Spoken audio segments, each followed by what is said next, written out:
Nongere mbaye ikaze muri gahunda z'amakuru ndetse n'ibiganiro bitandukanye dukomeje kugenda tubagezaho. Tugiye kuganira ku ngingo zitandukanye z'amakuru akomeje kugenda yandikwa n'ibitangazamakuru bitandukanye, abaye ibyandikira mu gihugu cy'u Rwanda n'ibitangazamakuru mpuzamahanga.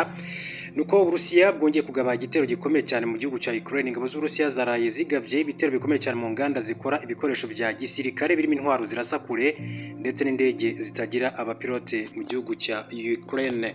Ndaza kandi kubabwira yuko perezida w'Uburusiya yitwa Vladimir Putin nawe akaba ari amakuru menshi cyane akomeje kugenda atangaza. Gusa twihuse reka duhere kuri iyi nkuru mbabwire yuko Uburusiya bwongeye kugaba igitero gikomeye cyane mu gihugu cya Ukraine. Ibi byatangajwe na Ministre w'Ingabo mu Burusiya, aho yagaragaje ko iki gitero cyagabwe muri Ukraine mu ijoro ryo kwa 29 Kamena 2025. Abayobozi ndetse n'itangazamakuru ryo muri Ukraine bashimangiye ko iki gitero cyabayeho, berekana ko kuva mu kimbirane bafitanye n'Uburusiya yatangira muri 2022 iki gitero kiri mu bikomeye cyane bamaze kugabwaho n'iki gihugu cy'Uburusiya. Itangazo ry'iyo Ministeri y'Ingabo mu Burusiya ryagiraga riti: ingabo zacu zagabye igitero karundura hifashishijwe intwaro zirasa kure, aho zari zigambiriye kwangiza inganda zikora ibikoresho bya gisirikare ndetse n'izitunganya ibikomoka kuri petroli muri Ukraine. Nubwo iyi Ministeri kandi itigeze itangaza andi makuru agendanye n'iki gitero, yagaragaje ko ibyo bari biteze babigezeho. Abinyujije ku rubuga rwa Telegram, perezida wa Ukraine Volodymyr Zelensky yavuze ko Uburusiya bwakoresheje indege zitagira abapilote 477 ndetse na misile zigera kuri 60 muri iki gitero. Uyu muyobozi yongeye kandi gusaba ibihugu byo mu burengerazuba bw'isi kubaha ibikoresho byabafasha guhangana n'igihugu cy'Uburusiya. Mu yandi makuru kandi yakomeje kugenda avugwa, reka mbabwire ko guverinoma y'Uburusiya yatangaje ko yahagaritse amasezerano yo guhanahana na Swede amakuru y'impanuka z'ibikorwa remezo bitunganyirizwamo ingufu za nucleaire. Minisitiri w'intebe w'Uburusiya yitwa Mikhail Mishustin tariki ya 24 Kamena 2025 yashyize umukono ku cyemezo cyo guhagarika amasezerano ashinja Swede kurenga ku ihame ryo kutabogama ikinjira mu muryango wa NATO umwaka ushize wa 2024. Ibisobanuro byashimangiwe na ambasaderi w'Uburusiya muri Swede yitwa Sergei Beryayev. Yagize ati: ibikorwa bya Stockholm bigaragaza ko Swede yatakaje stati yayo yose yo kutabogama, iri guhinduka urufatiro mu ishyirwa mu bikorwa ry'imigambi ya gisirikare ya NATO. Mwaka wa 1988 nibwo Swede na Leta Zunze Ubumwe z'Abasoviyete byagiranye amasezerano hagamijwe kurengera ubuzima bw'abafite ibyago byo kwangiza impanuka n'ingufu za nucleaire mu gihe ibikorwa remezo zitunganyirizwamo byabamo impanuka zikomeye cyane.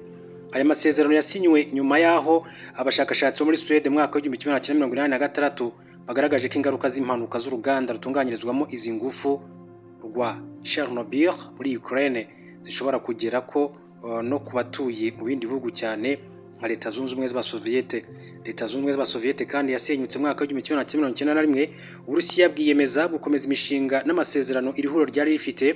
Hashingiwe kuri iyi mpamvu, amasezerano na Swede yo guhererekanya amakuru ku mpanuka zibera ku bikorwa remezo bya nucleaire yakomeje kugira agaciro gakomeye cyane. Umwuka mubi hagati y'Uburusiya na Swede watangiye gututumba ubwo bwatangizaga intambara muri Ukraine muri Gashyantare 2022, kuko bwashinje Swede gufasha iki gihugu kiyobowe na Volodymyr Zelensky. Kuva Uburusiya bwatangiza intambara kuri Ukraine, Swede imaze guha Ukraine inkunga ya miliyari 10 z'amadolari y'Amerika yiganjemo iyo mu rwego rwa gisirikare. Amakuru ni menshi cyane akomeje kugenda avugwa. Reka duce mu gihugu cya Iran turebe ibivugwa. Iran yagaragaje icyo yifuza mbere yo gusubukura ibiganiro na Leta Zunze Ubumwe za Amerika. Iran yagaragaje ko ikeneye kumenya niba Leta Zunze Ubumwe za Amerika zitazongera kuyirasaho mbere y'uko impande zombi zisubukura ibiganiro bijyanye n'intwaro kirimbuzi. Tariki ya 22 Kamena 2025 Amerika yagabye igitero gikomeye cyane ku kigo cya Fordo, Natanz na Isfahan bitunganyirizwamo ingufu za nucleaire, isobanura ko yari igamije kubisenya burundu. Iki gitero kiyongereye ku byo Israel yari maze iminsi 10 igaba ku bikorwa remezo bitandukanye bya Iran birimo ibigo bya nucleaire no ku nganda zikora intwaro ziremereye. Nyuma yaho tariki 24 Kamena, Perezida wa Amerika Donald Trump atangaje ko Iran na Israel byemeye guhana gahenge. Igihugu cye cyagaragaje ko gishaka gusubira mu biganiro na Iran. Ministre w'ububanyi n'amahanga wungirije wa Iran yitwa Majid Tahiti Lavanchi yatangaje ko mu cyumweru gishize aribwo Amerika yamenyesheje guverinoma yabo ko ishaka ko ibiganiro bisukurwa ariko ngo ntiyasobanuye niba itazongera kurasa iwabo. Yagize ati ubu ngubu turi gushaka igisubizo cy'iki kibazo, ese tuzongera kubona ubushotoranyi bwikurikiranya mu gihe tuzaba dukomeje ibiganiro? Amerika ikwiye gutanga umucyo kuri iki kibazo cy'ingenzi. Bagaragaje ko kugira ngo Iran yemere kujya mu biganiro, Amerika ikwiye kwigaragariza ikimenyetso cyatuma habaho kwizerana.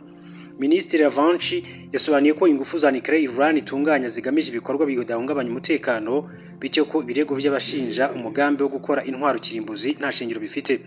Yemeje ko mu biganiro bizahuza Iran na Amerika ikizaganirwaho ari igipimo cya uranium izajya itunganywa, ariko ko gusaba igihugu guhagarika kuyitunganya burundu byo bitashoboka. Ati igipimo cyaganirwaho, ubushobozi bwaganirwaho, ariko kuvuga ko udakwiye kuyitunganya wabyanga, ati tukarushaho kandi kuyikora. Iryo ni itegeko ryo mu ishyamba. Ibiganiro bya Amerika na Iran kuri nuclear byatangiye muri Mata 2025. Oman niyo yabaye muhuza w'impande zombi nk'uko amakuru aturuka mu bitangazamakuru mpuzamahanga akomeza kugenda abivuga.